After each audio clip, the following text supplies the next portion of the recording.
தொடர்ந்து அரசியல் படிப்போம், பேசுவோம், விவாதிப்போம். மறக்காம நம்ம சேனல் நியூஸ் ஃபோக்கஸ் தமிழை சப்ஸ்கிரைப் பண்ணி இணைந்திருங்கள்.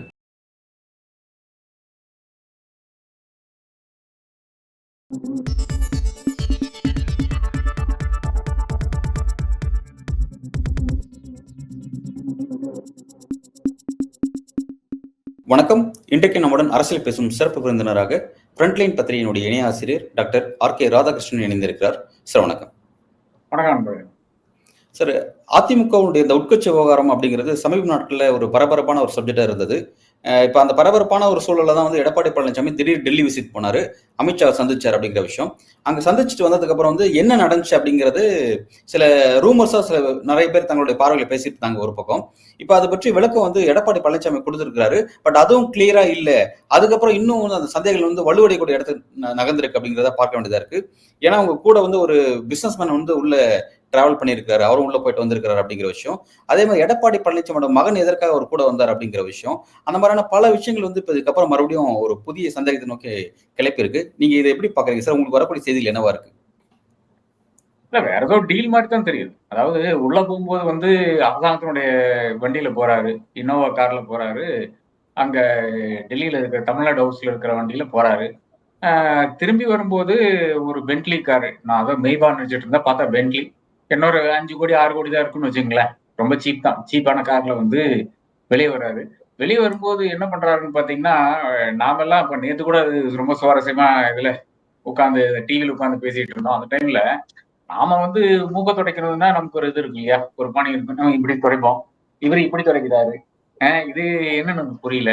அதாவது நான் வந்து மூக்கத்தான் துடைச்சேன், நான் வந்து அடுத்தது மூச்சா போனாலும் உங்ககிட்ட கேட்டுதான் போனா, பாத்ரூம் போகணும்னு உங்ககிட்ட சொல்லிட்டு தான் போகணுமா எல்லாம் பிரசிட்ட வந்து நேத்து தேவையில்லாம வார்த்தைகளை விட்டாரு. எதுக்கு அது தேவையில்லாம வார்த்தைகள் விடுறீங்க? யாரோட போறீங்கன்னு தானே பார்த்து கொண்டிருக்கோம். நீங்கள் ஒரு அரசியல்வாதி, ஒரு பப்ளிக் ஃபிகர். இந்த பப்ளிக் ஃபிகர் வந்து யாரு கூட போறாரு, எங்க போறாரு என்று கண்காணிக்க வேண்டியது பிரசினுடைய வேலையாகத்தான் நான் காண்கிறேன். அப்போ யாரு கூட யாரு வண்டியில எங்க போறீங்கன்னு தான் கேள்வி. எந்த தொழிலதிபர் அது என்று கேள்வி. அடுத்ததாக உங்க பிள்ளைய ஏன் கூட்டிட்டு போறீங்கன்ற கேள்வி இருக்கு இல்லையா? யார பார்க்க போறீங்க? அமித்ஷாவை பார்க்க போறீங்க. இன்னும் உங்களுடைய நீண்ட நாள் நண்பர்களோ, இல்லை என்றால் நீண்ட நாள் விளையாட்டு தோழனோ, இல்லை என்றால் ஒரு உங்க கட்சிக்காரரோ கிடையாது. இன்னொரு மாற்றுக் கட்சியில் இருக்கின்ற, இன்னும் சொல்ல போனால் கட்சிகளை எல்லாம் காலி செய்கின்ற ஒரு நபர். அந்த நபர் தான் நீங்க பார்க்க போறீங்க. அங்க போயிட்டு என்ன பேச போறீங்கன்னு பாத்தீங்கன்னா, கட்சி சார்ந்த விஷயம். உங்க கட்சியை சார்ந்த விஷயம் தான் நீங்க பேச போறீங்க. வேற ஒன்றும் அமித்ஷா கொண்டு உங்ககிட்ட பேசுறது கிடையாது. அப்படி இருக்கின்ற நிலைமையில தான் நீங்க போறீங்க. யார் who is under pressure? Amit Shah under பிரஷரா, இல்ல எடப்பாடி பழனிசாமி அண்டர் பிரஷரா? அந்த கேள்வி இருக்கு இல்லையா?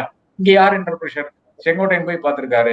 டிடிவி சொல்றாரு, நீங்க முதல்வர்னா நாங்க சப்போர்ட் கிடையாதுங்கிறாரு. ஓபிஎஸ் வெளியே போயிட்டாரு.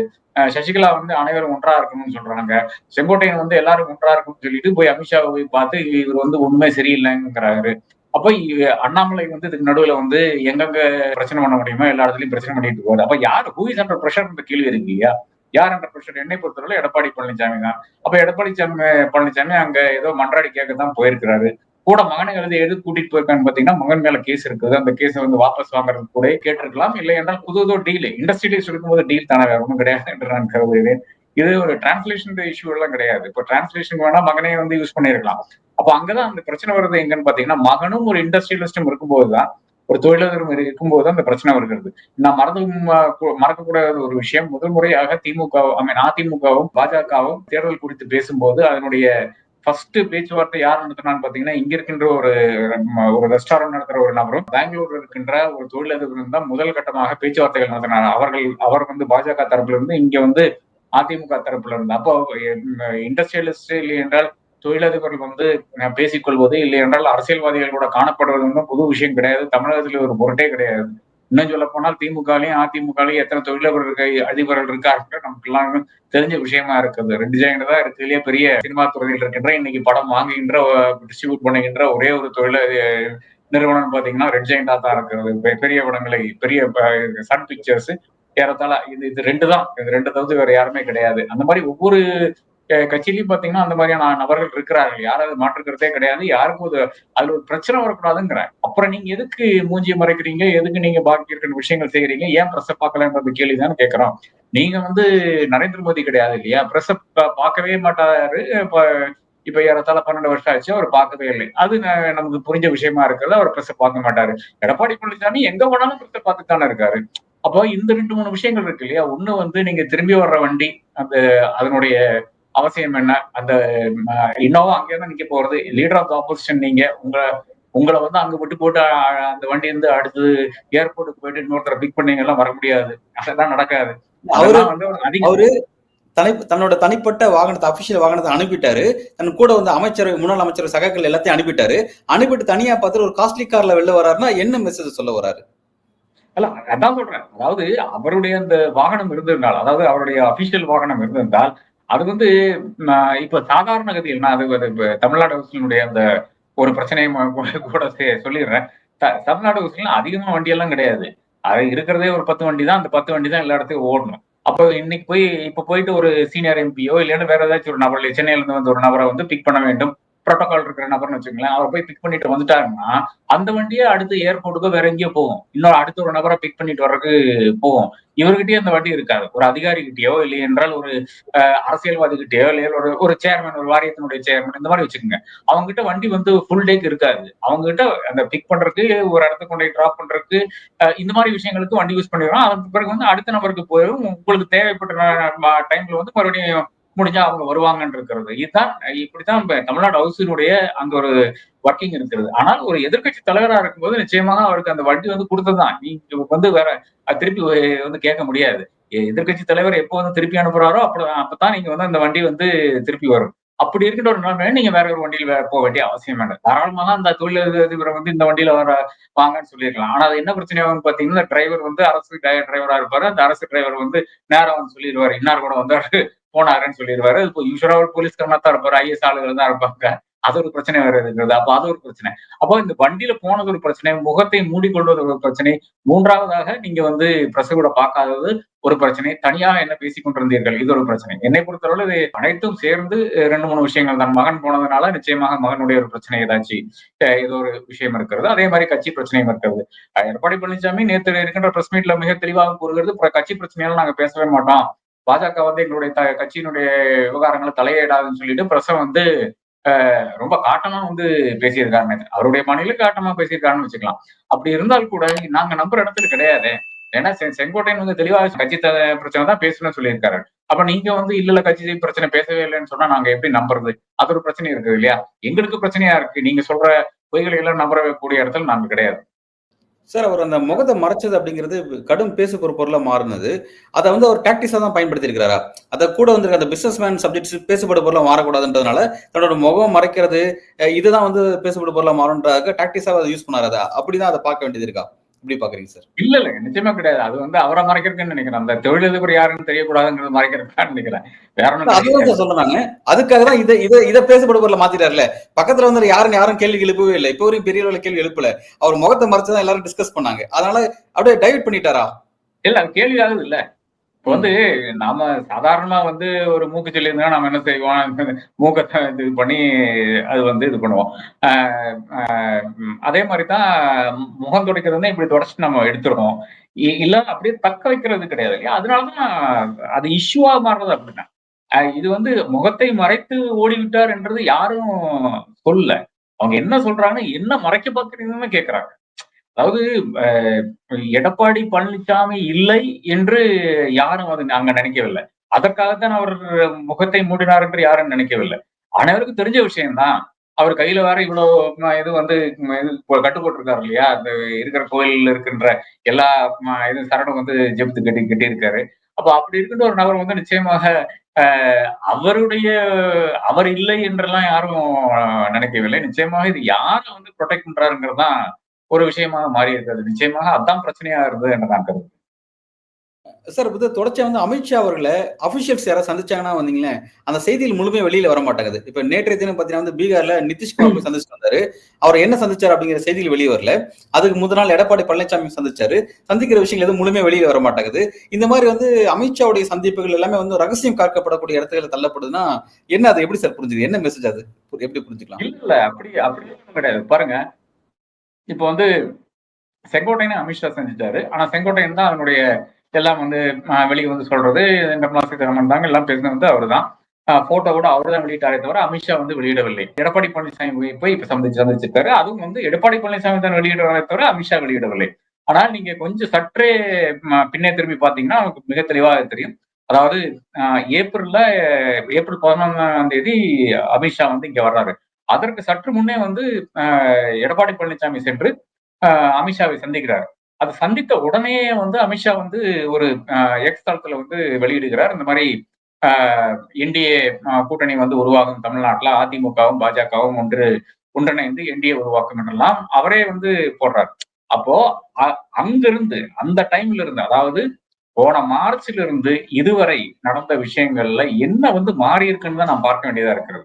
என்னை பொறுத்தளவுல என்ன மாறி இருக்குன்னு பாத்தீங்கன்னா வேற ஒன்றும் கிடையாது. இந்த ஈக்குவேஷன் தான் மாறி இருக்கு. பிஜேபி ஏடிஎம்கே ஈக்குவேஷன் தான் மாறி இருக்குது. அந்த ஈக்குவேஷன் எப்படி மாறி இருக்குன்னு பாத்தீங்கன்னா, இன்னைக்கு வந்து பாஜக இருக்கின்ற தலைவர்களுக்கு ஒரு பிரச்சனையும் இல்லாத அவர்கள் வந்து என்னென்னோ செய்து கொண்டிருக்கிறார்கள் தமிழ்நாட்டுல. நாம் பார்க்க வேண்டிய அவசியமே கிடையாது. ஆனால் அதிமுக இருக்கின்ற தலைவர்கள் என்ன செய்து கொண்டிருக்காங்கன்னு தான் பார்க்க வேண்டியதா இருக்குது. அதிமுக இருக்கின்ற தலைவர்கள் எல்லாம் ஒரே ஒரு விஷயத்தில் மட்டும்தான் உறுதியா இருக்கிறார்கள். அவர்கள் அனைவரும் வந்து பாஜகவினுடைய விசுவாசிகள், பாஜகவினுடைய போற்றக்கூடியவர்கள், பாஜகவை சப்போர்ட் பண்றக்கூடியவர்கள். யாரு? டிடிவி தினகரன், அமமுகவினுடைய டிடிவி தினகரன். அதுல என்ன குறியா இருக்காரு? 2024 வந்து மோடி சப்போர்ட் வேணும் என்று கேட்கவில்லை. அப்ப கூட நாங்க போய் சப்போர்ட் பண்ணோம். மோடி வந்து இந்தியாவுக்கு நல்லது என்று நான் நினைத்தோம் அப்படின்னு சொல்லிட்டு மோடி புராணம் வந்து பாடிக்கொண்டிருக்கிறார். இல்லைன்னா ஜெயிலுக்கு போயிருவாரு. ரெண்டாவது வந்து செங்கோட்டையன் என்ன சொல்றாரு? எங்க பிரச்சனை எல்லாம் அங்கதான் போய் பேசினேன்னு சொன்னாரு. அவரும் வந்து தெளிவா இருக்கிறாரு பாஜக சப்போர்ட்ல. பன்னீர்செல்வம் இந்த மாதிரி ஒரு விசுவாசியை பார்க்கவே முடியாது. அதாவது பிரதமர் 2024 தேர்தலுக்கு வந்து வாரணாசியில போய் மனு தாக்கல் செய்யும் போது இவரும் மகனும் போய் அங்க போய் நின்று அதற்கு வந்து வாழ்த்து தெரிவிச்சுட்டு வந்தாங்க. அதன் பிறகும் போயிருக்கிறாரு. இந்த மகா கும்ப மேளாக்கெல்லாம் போயிருக்காரு. சசிகலா இப்பதான் ஜெயில இருந்து வெளியே வந்திருக்காங்க. அவங்களுக்கு போக வேண்டிய அந்த ஒரு திரும்பி ஜெயிலுக்கு போக வேண்டாம் என்ற ஒரு நிலையில் இருக்கிறார்கள். அவர்களும் ஃபுல் சப்போர்ட்டா இருக்கிறாரு பாஜகவுக்கு, அமித்ஷாவுக்கு, பிரதமருக்கு என்ன கேட்டாலும் செய்யற நிலையில் இருக்காங்க. எடப்பாடி பழனிசாமி மிக தெளிவாக சொல்லிட்டார். யாரு? பாஜக தான் எங்க ஆட்சியை காப்பாத்துச்சுன்னு. அதாவது பாஜக காப்பாற்றவில்லை. டிடிவி தினகரன் சொல்லியிருக்காரு தெளிவாக. நாங்க தான் காப்பாத்திருக்கோம்னு சொல்லியிருக்காரு. ஏன்னா கடைசியில நம்பர்ஸ் ஆனா பிஜேபிக்கு நம்பர்ஸ் இருக்கு அசம்பிளியில. கடைசியில யார் ஓட்டு போட வேண்டும்? ஏடிஎம்கே எம்எல்ஏஸ் தானே ஓட்டு போட வேண்டும். அவங்க தான் ஓட்டு போட்டு காப்பாத்தி இருக்காங்க. இதுல மாற்றுக்கிறதே இருக்க முடியாதுன்னு இருக்கிறேன். அப்போ எல்லாரும் தெளிவாக இருக்கின்ற ஒரே ஒரு விஷயம் என்னன்னு பாத்தீங்கன்னா இந்த ஒரே ஒரு விஷயம் தான். என்ன? அதாவது நாங்க வந்து பாஜகவுக்கு சப்போர்ட்டா இருக்கு. 5 பேரும் வந்து பாஜகவுக்கு சப்போர்ட்டா இருக்காம என்ற அந்த ஒரே ஒரு விஷயம் தான் எல்லாம் தெளிவா இருக்காங்களே தவிர வேற ஒரு தெளிவும் வந்து வேற எதுலயும் கிடையாது என்பதுதான் முக்கியமான விஷயமா இருக்கிறது. சார், இப்ப வந்து இந்த விஷயங்கள் எப்படி சொல்லப்படுதுன்னா, செங்கோட்டையனை அமித்ஷா கைவிட்டாரு, டெல்லி பாஜக கைவிட்டுருச்சு. அந்த ஒன்றுபட்ட அதிமுக அப்படிங்கிற விஷயத்துல பாத்தீங்கன்னா திரும்ப எடப்பாடி பழனிசாமி கைதான் உயர்ந்திருக்கு. அந்த விஷயத்துல அமித்ஷா கூட எடப்பாடி பழனிசாமி கண்ட்ரோல் பண்ண முடியல. ஏன்னா டெல்லிக்கு போயிட்டு வந்து பார்த்தா கூட எல்லாரும் பேட்டர்ன் அப்படிதான் போயிட்டு இருக்கு அப்படின்ற விஷயத்த முன் வைக்கிறாங்க. அது அப்படிதான் புரிஞ்சுக்கலாமா? அது எப்படி பார்க்கலாம்? இல்ல கிடையவே கிடையாதுங்க. அது வந்து பாஜகவுக்குள்ளால ஒரு பெரிய ஒரு கன்ஃபியூஷன் நிலவி கொண்டிருந்தது. அதாவது 2026 நமக்கு ஆட்சி வேணுமா? இல்ல வந்து நம்ம வந்து அதிமுகவை காலி பண்ணணுமா? இதுதான் பெரிய பிரச்சனையா இருந்தது. இதுல வந்து அமித்ஷாவுக்கும் மோடிக்கும் பிரச்சனை என்னென்றால் பெரிய ஈகோ.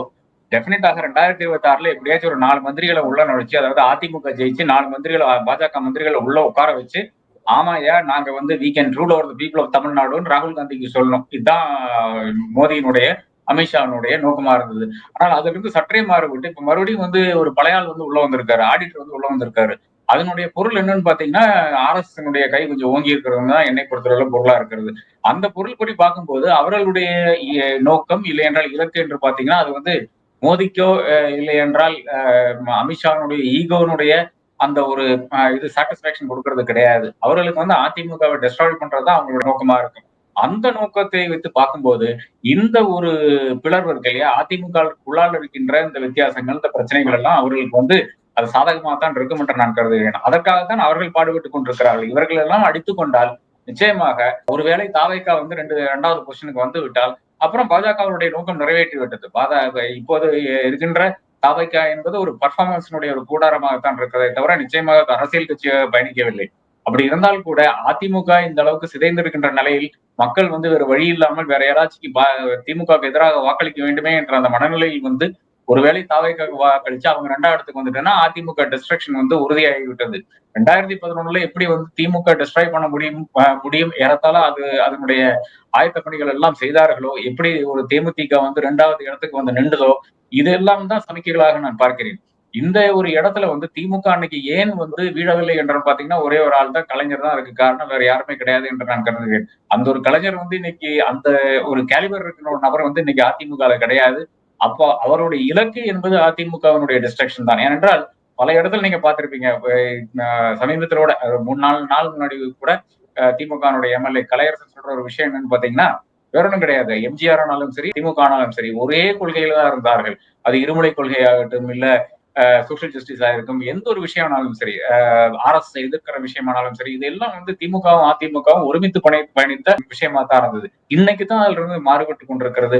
ஆனால் அந்த மாறுபடுறது வந்து ஏறத்தாழ அது பாஜகவினுடைய அதே அஜெண்டாக்கு வருது. அந்த பாஜகவினுடைய அஜெண்டாக்கு வந்து அதிமுக வந்து விட்டால் அப்புறம் பாஜகவுக்கு தான் அது வேட்டா மாறுபடுமே தவிர அது வந்து அதிமுகவுக்கு பிரச்சனையா வராது. அப்ப அதனால அனதர் ரீசன் அதிமுகவை வீழ்த்த வேண்டிய, வீக்கெண்ட் பண்ண வேண்டிய இன்னொரு ரீசன் என்னன்னு பாத்தீங்கன்னா, அதிமுக பயணித்த பாதையில இருந்து மாறி வேறொரு பாதைக்கு வந்து கொண்டிருக்கிறது. அதுவும் ஒரு காரணமாகத்தான் இருக்கிறது. அப்ப இந்த 2 டிஃபரெண்ட் சினாரியோஸ் இருக்கிறது. இந்த 2 டிஃபரெண்ட் சினாரியோஸ்ல வந்து பாஜகவுடைய யாருடைய கை ஓங்கி இருக்கிறதோ அதை பொறுத்து இருக்கும் அடுத்த விளையாட்டு என்று நான் கருதுகிறேன். சார், இப்ப 26 தேர்தலை பொறுத்த வரைக்கும் அமித்ஷாக்கு வந்து ஆட்சியை கைப்பற்றணும் அப்படிங்கிறது நோக்கம் இல்லையா? திமுக வெற்றி பெற்றாலும் பெறட்டும், அதிமுக பலவீனமான விஷயத்த நம்ம பர்ஃபெக்டா செய்யலாம் அப்படிங்கிற கணக்கு பண்றாரு. அல்ல அது இன்னும் தீர்மானம் ஆகலைங்க. அதாவது இன்னைக்கும் வந்து அமித்ஷானுடைய மோடியினுடைய கனவு என்னன்னு பாத்தீங்கன்னா, ஒரு 4 மந்திரிகளை உட்கார வைக்கணும். ஏன்னா அவர் 2029 நிச்சயமா திரும்பி வரப்போறதில்லை. இப்போ ஓட்சூரியில வந்து அடுத்ததாக ஆப்பினுடைய ஒரு தலைவரோட பேசியிருக்கிற அரவிந்த் கெஜ்ரிவாலினுடைய கான்ஸ்டிடுவன்சியில் இருந்து எப்படி 1,00,000க்கு மேற்பட்ட வாக்காளர்களை வந்து விலக்கி இருக்கிறார்கள், அதன் பிறகு பல அடிஷன்ஸ் நடந்திருக்கு சொல்லியிருக்கிறார்கள். அப்போ ஒரு பேட்டர்னா தான் நடந்து கொண்டிருக்கிறது. அந்த ஓட்டர் டெலிஷனோ ஓட்டர் அடிஷனல்ல ஒரு பேட்டர்னா தான் நடந்து கொண்டிருக்கு. அப்ப கண்டுபிடிக்கப்பட்டது. இனிப்ப அடுத்தது வந்து அனைவரும் அனைத்து அரசியல் கட்சிகளும் வந்து கூர்ந்து கவனம் செலுத்திக் கொண்டிருப்பார்கள் இதுல.